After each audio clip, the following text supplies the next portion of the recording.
Hey everybody, what's going on? It's your friend James Shaw. Thanks so much for hanging with us. We're doing what we do, which is talk to elite people who do elite things. And I'm excited. We've not had Ashley on before that I know. I've known Ashley, we don't need to talk about how long, but a long time. When I was a team leader in Cary, and were you just getting out of on new construction and building a traditional residential real estate business when we met? Is that right? That is correct. I was in new homes until 2008. I think we met in '09 or Oh nine. Yep, 2010. yep, Yeah, 2009. Yeah. And you built this thing from scratch, and now you've got a massively successful business, which is awesome to see. Would you introduce yourself to everybody, tell them who you are, where you are, and a little bit about your business? absolutely. I'm Ashley DeWeese, otherwise known as Ashley Wilson in the real estate industry. I have run a team here locally since May of 2009, and I have built it, rebuilt it, built it again, which is if you run a team, it's just part of running a real estate team. We typically our sweet spot is around like 80 to 100 million. It's just where we can be the most profitable, and I can provide the amount of value that I like to provide to the agents who align with us. We are in Raleigh, North Carolina, and the surrounding areas. So obviously, we love referrals. Yeah, send them to her. Ashley and her team are great. So let's talk about it. The reason we're having you on is as you know, I'm all on listings. You're definitely all on listings. You're going to have to take more listings to sell the same amount of homes right now. You're going to be hyper purposeful about price and how you handle them, and you're elite at that. And the reason we're having you on is because of this. I had asked inside of Pivot Shift Ahead, what is it you're doing differently about your listings today than you were doing before? And you gave this answer. You said expectation setting on days on market being the enemy of value. Condition conversations and improvements needed. Expectation for price improvements every 7 to 10 days. Every 10 days on the market costs a seller 1 to 3% of list price. Pricing into the market and having weekly conversations about pivoting fast. We tell sellers that they will hear from us each Monday. Mr. Seller, we'll have one of three outcomes on our call. We'll either finish negotiating an offer that we've received over the weekend. We'll discuss positive feedback and showings in the possible offer we have coming, or we'll discuss a possible price or condition improvement due to lack of showings or lack of interest. Does that sound like a plan? When I read that, I'm like, we got to get Ashley on because this is really good stuff. And that's what we're going to unpack. But is it really that severe? You're telling the seller up front each week, it's either an offer is coming, or we're reducing the price. Let's just start there. Is that the real conversation right now? So that's the expectation setting at the listing appointment. So just to give you history, I have not worked with a buyer since 2010. So for many years on the team, I handled all the listings on the team. It's not that way now. And with my experience in listings, I learned the hard way that expectation setting at that listing appointment is key, especially in markets like this. So because I started in 2009, I got really good at expectation setting and price reductions, and prospecting to get showings for a listing, which are all things I'm seeing come full circle now in the market we're in. So obviously the expectation is set like this. And if we have had a lot of showings and there is positive interest, will we possibly wait past that 10 days? Occasionally we get to, day 14 or 18. And the conversation just goes much smoother when it's set up front. They know you're calling on Mondays.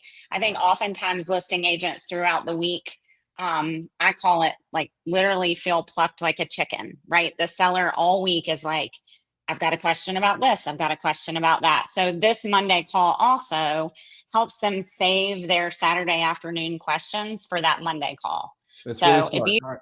No, go Mhm. ahead, please. So the other key about the Monday call, which is the same for us now, I make closing calls to anyone that has closed the week prior. But the key to Monday calls for anyone under agency on the list side or the buy side is to get it done first thing Monday morning, not at 1 o'clock, not at 12 o'clock, like literally prior to 9 a.m., making all those agency calls, because then you get in a rhythm with them, and it eliminates so many gota minutes. And then what happens is you call the third time on a Monday and they're like, okay, just reduce the price. Mhm. Like there Yeah, is no conversation needed. right. this is an expectation though that you're setting in the beginning. So let's go to the beginning because that's a really good place to start and talk about how you're setting this up. And you're right in saying that you can tell who was selling in 2009 and who got licensed after that. It's really easy to Right. tell because you're comfortable with this. You can have a pricing conversation where the people that got their license 2011 or later are all saying things like, my home's sitting on the market and I don't know why, and it's priced right, but it's not getting showings or offers. And you just want to go, it's overpriced. Like, it's just bottom line, Right. it's overpriced. So you're comfortable with it. But let's go to the pre-listing piece because you're really setting this expectation up front. So can you walk us through, if we're going to list with your team, what that pre-listing process looks like? So on the buy side or the list side, we literally have the same consultation. I believe repeat clients come back for the experience, not necessarily the agent, right? So we do the same listing consultation with every seller. We start with a pre-list package, which now is an electronic pre-list package. Everybody gets the same documents, and then every agent does that same listing consultation. We typically walk the home pretty quickly. We don't need them to tell us this is the bonus room. We just want to see condition. Then, the beginning of our consult, we talk about the elephant in the room, which typically is price. We do a net sheet for every seller, and then we tell them how we are going to market and prospect to find them a buyer in the shortest amount of time, really for the least amount of risk. And then at the end of that, meeting, we are really setting expectations for what the seller can expect next. Same on Yeah. the buy side. Yeah. I think another mistake folks make is a buyer is also like, you list a buyer as well. The difference is it's not public knowledge how long you've had that buyer listed, right? Because you sign agency and there is no days on market that's public. And so I think if you treat your buyer consultation just like a listing consultation, that your goal is to help them achieve their goals, right? In a certain, like, you don't want to take 365 days looking at houses. So really having regroup conversations and expectation conversations with sellers and buyers so that your days on market on the buy side and list side stay down, and the net to your seller is definitely more.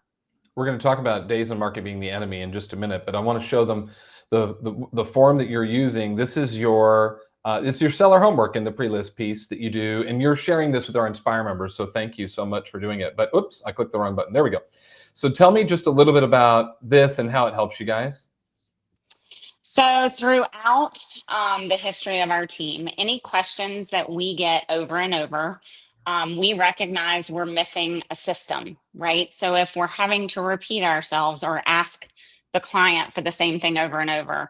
So just over time, we've created different systems that help us keep things in the file that we're going to need later on. So at that listing consultation, we are getting them to fill this seller homework sheet out. Oftentimes you'll get to the listing consultation and they'll have it done, which then they are going to probably list with us, and you still go through the entire consultation and set those expectations. But this just gets, all the average utilities, all of the information that agents ask you about a listing throughout the process, plus some of the information you're going to need for the multiple list service. So Yeah. it just prevents future questions. Sure. And I love We this do stuff the same. Go ahead. We do the same thing with like a seller info sheet that we get from them. How do they define their personality type? What's their preferred communication? We even ask them, their favorite restaurant, favorite candy, things like that, so that along the way you can serve them as if you know them. So I think just systems up front, which will then help you make it a great experience for the seller and build trust. Yeah. Thank you for sharing it with us too. And our Inspire members, you can download it in the portal. If you're not a member, you can get info on my website. Let's talk about then this expectation piece in your call, because that seems to be the key. I think it's a skill or a system that many agents aren't using, because I know you're hearing it too in the triangle, just as I am. I don't know why it's not selling. It's priced right. They can't really go any lower. We've talked about a price reduction, but they don't want to do it. Like all of that stuff. And certainly you've taken over price listings and you've had to get price reductions before. There's no doubt about it. But walk me through your system on just getting the price right and how you're teaching the seller that days on market is the enemy. Right. So pricing a house, I definitely think there's an art to it. And I tell agents, like, if you are not going on 3 to 5 listing appointments a week, you should be pricing that many houses that are not on the market every single week, right? So that you become a pricing expert. And I think in each market, it changes a little, and yet the basis of how you price a house is still the same. Right now, we are definitely pricing into the market. So we're looking at trends of pendings versus closed, how many active there are, how many new construction neighborhoods compete with that house. Because as we all know, there's a smaller group of buyers right now in our buyer pool, just from a sheer affordability standpoint. And so we have to make sure we're the next home to sell. So we literally gather information, market studies, and we present those to the seller. And every Monday, I think you just have to separate. You have to separate yourself from it. It's not you picking a price. If you're providing the seller with the facts and the trends in the market, then they understand that price adjustments are necessary. Um, you know, I think practicing is what most agents don't do, and so their confidence when they're explaining how they got to the price just isn't there, and so they're not building trust with that seller as the expert. When the seller says, well, can we just try it, or can we wait one more week, or can we do one more open house before we cut the price, like this delay, even though the price needs to come down, what do you do? What do you say? What's your advice? I mean, I would just say, James, your goal is to be in Texas, by the end of June, so that your children can get acclimated to the new area before they start school in August. And every day that we are on the market is costing you money. And so the shorter amount of time we take to sell, the more money is in your pocket. And I want to get you to Texas by the end of June so that you can reach your goals and your kids can be comfortable. So it's just bringing them back to their motivation, bringing them back to what the market is telling them. They're either getting showings and not getting an offer, so they're helping the competition sell. They're not getting showings, right? Or an offer's coming. It's one of the three things. And if you're not getting showings, usually it's price. If you're getting showings and not an offer, it's either price or condition.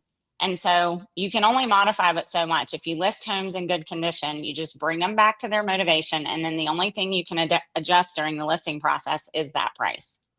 Okay, motivation's key, and I think this is another area where we could get better. Ashley, I Yeah. once talked to an agent who said the seller won't come down on price. How do I help them do that? And I said, well, why are they selling? And the agent literally looks at me and says, because they're moving. Right. And I'm like, well, that's not helpful. Like it's not motivation. I know they're moving, Right. otherwise they wouldn't be selling. What's causing the move? What do they hope to have happen from it? When do they want to be there? What are they going to be able to do once they do? What happens if they don't? Like those types of questions. So would you walk through really how we can really uncover motivation and then be able to leverage that in helping the pricing conversation? Well, and James, I think you're right. Like, I think the market that we were in, people were selling for reasons that aren't really motivation, right? Like, they were selling for a dollar amount because Yeah, the market was so crazy. right. Sellers do not sell their home to like make money. That's not their motivation. And so we do have to really dig into why they have to sell. And I think right now, what we're seeing on the sell side is it's either a financial burden, it's a divorce, it's a death, it's a job relocation. They're big reasons that they need to sell for the people that definitely want to sell now. And I think part of that is just really digging in, building that trust, and getting the seller to open up at that consultation so that you can continue to regroup with them and bring them back to that motivation. And what I'm seeing with agents is when that net sheet has a negative number, they're freezing and thinking that a seller is not going to sell unless they're making money on the sale of their house. And a seller is selling for a reason way bigger than that bottom line. Now, of course, we want that bottom line to be as big as it can be for the seller, or for them to take, as little of a hit as possible. And the market that we're in right now, some of them are going to lose money in order to, reach their goals, which typically have nothing to do with that dollar amount. Plus, literally everything else anyone sells in the world, you sell for less than you paid for it. That's right? And right. if you have a garage sale to sell your clothes, you sell them for less than you paid for it. If you get new appliances and sell your old ones, you sell them for less than you paid for it. If you get a new car and trade it in, you get less for it than you paid for it. And sometimes that's going to happen with the house too. And it's Right. not the market's fault, by the way. It's you decided to sell at a time that the home is worth less than you paid for it. That has nothing to do with the market. If you held on to it long enough, it'd be worth more. But your motivation is causing you to sell now, so this is what it is. But an Right. agent who got licensed after 2011, Ashley, has never had that conversation before. Right. Right. So how do And we have it? yeah, I think for us here locally, I would say anyone who got in after 2015, because I feel like we um, have kind of been on an upward swing since 2015 locally.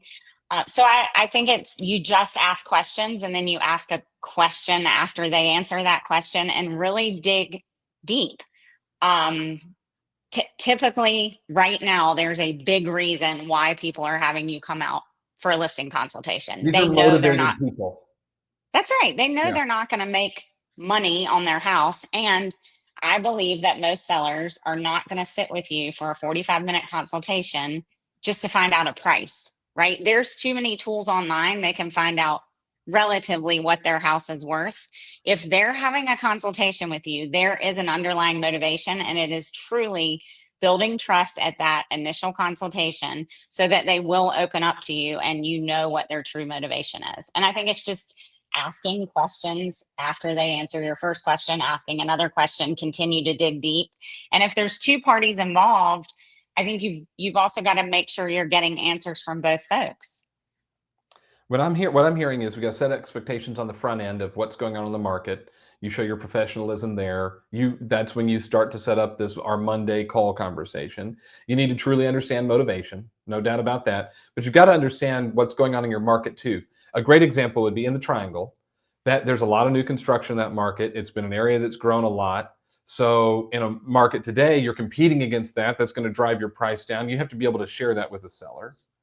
So you need to know what your market is. Is there anything else we've got to know? Any other mistakes that agents are making that they need to get better outside of setting expectations on the front end, really getting to motivation and knowing their market? Anything else?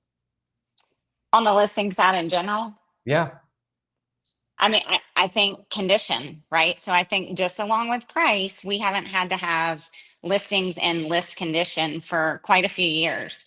So I think when you're at that initial consultation, to get this price in the market that you're in, the condition also has to be here. So making sure that you're setting expectations on pre-listing prep work, which for most agents, if you do not have a listing manager or a listing department, it it's more work on the front end for a listing agent. So I think really learning, you know, I would if I had started 5 years ago, I would totally revamp my entire listing process and make sure that you have pre-list prep work during the listing, and then your contract to close is going to look different too, only because of inspections are looking different now. So I think I would just say get back to foundationally revamping all of your systems so that you can service a listing the way it needs to be serviced right now. When you're out in the market and looking at different listings that have come on or talking to other agents about what's happening with their listings, what makes you shake your head right now that you just wish people would figure out? I mean, price and condition. I also am not sure agents know how to prospect for a buyer. They put a sign in the yard, put it in MLS, and pray it's going to sell. I call those the three P's. Most agents don't know how to do the fourth P, which is proactively prospect. So, learning what list condition is, learning how to price a house and study a market, study trends in the market, blocking time each week to do that, setting up searches for your competition to see what's selling, what's not, looking at showing reports, and then learning how to prospect. So when you have a listing, how do you let buyers know about that listing besides putting it in MLS, relying on automated feeds, putting a sign in the yard, and then praying it's going to sell? It's not enough anymore. What are some So, things you're doing? so we pull showing reports every week on our listings to see what what neighboring listings are getting traffic, what price ranges are getting more under contract. So if you're at 4 to 450 versus 450 to 500, where are the most showings happening, so we can adjust with those market trends. We also pull either through MLS, or if you've got another market view broker, another program that you can pull recent sales, who is selling the most houses in a particular neighborhood or zip code, who's sold there in the past 6 months, and just making sure those agents have the information on your house. We've got an automated, we use showing time to schedule showings. So we also have gone to, instead of paper flyers and houses, the minute somebody schedules a showing, they get all the information on the house, so that we're helping the agents who show our properties. We want them armed and dangerous with all the information they need, so that they can get that buyer under contract. So just make really it being easy. proactive. Make it easy to pick you. I mean, that's what I'm hearing, is just make it easy, so easy to pick your listing. That co-op agent wants to work with you, that you've made it simple for them. I love that. And Ashley, it's the reminder too that pricing a listing right now is really a strategy. It's not really about value. The value will figure itself out, but it's the strategy to get the seller where they want by the time they want it for the best price you possibly can, and the value will work itself out. Anything we didn't talk about you want to say before we wrap up?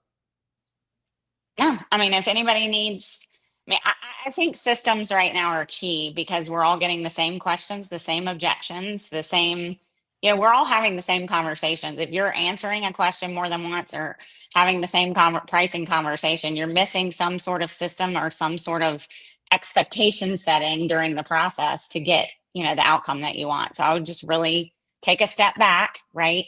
And we're not only back to the basics on lead gen, but really back to the basics on the experience that we're providing these clients, and systems that help us with that experience. No doubt. And we got a ton of systems inside the Inspire Collective for our members. So jamesdshaw.com to log in and download them all, including some of the stuff Ashley shared with us. Ashley, thank you. It's great to see you. Be well. And thank you for joining us. Appreciate you very much. Thanks for having me.